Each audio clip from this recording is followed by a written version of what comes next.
Blocage, incendie, manifestations, grève et tensions avec les forces de l'ordre ont fait le bilan des actions du mouvement Bloquons tout du mercredi 10 septembre 2025.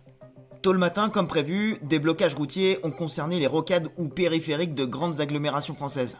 Caen, Paris, Nantes, Rennes, la circulation a été perturbée temporairement.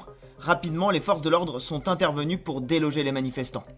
À Rennes cependant, un segment de la rocade est resté fermé une grande partie de la journée. Les manifestants ont mis le feu à un bus de la ville dont l'explosion a même pu fragiliser le pont à proximité. Les barricades, sur place, ont fini par être détruites par le blindé Centaure de la gendarmerie. Des ronds-points ont aussi été investis dans de nombreux départements, exemple ici dans les Côtes-d'Armor, ou encore à Antibes dans les Alpes-Maritimes, avec souvent des opérations de blocage temporaire de la circulation. Quant au péage des autoroutes, pas de paralysie. Ils ont en général vite été évacués, comme ici à Poitiers sur la 10. Côté ferroviaire, la circulation des trains a été localement coupée avec des manifestants sur les voies comme ici à Laval, mais de manière ponctuelle.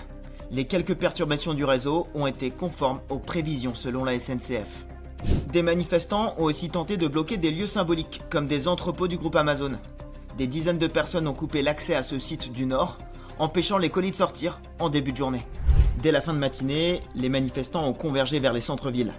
De Paris à Marseille, à Nantes, à Montpellier ou encore à Lyon. Au total, 550 rassemblements ont mobilisé 175 000 personnes selon le ministère de l'Intérieur et 250 000 selon la CGT.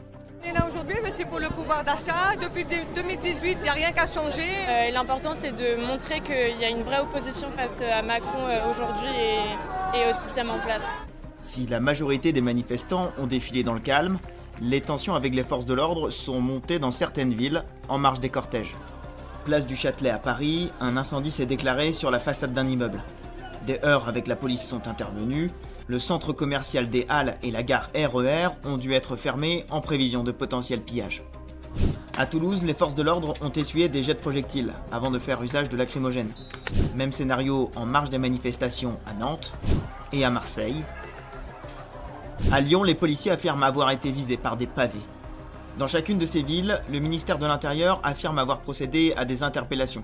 En début de soirée, 473 au total, dont près de la moitié à Paris.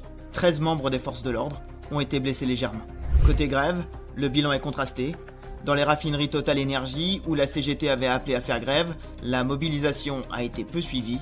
Quant au mouvement de la jeunesse, une centaine de lycées sur les 3500 en France ont été perturbés selon l'Éducation nationale.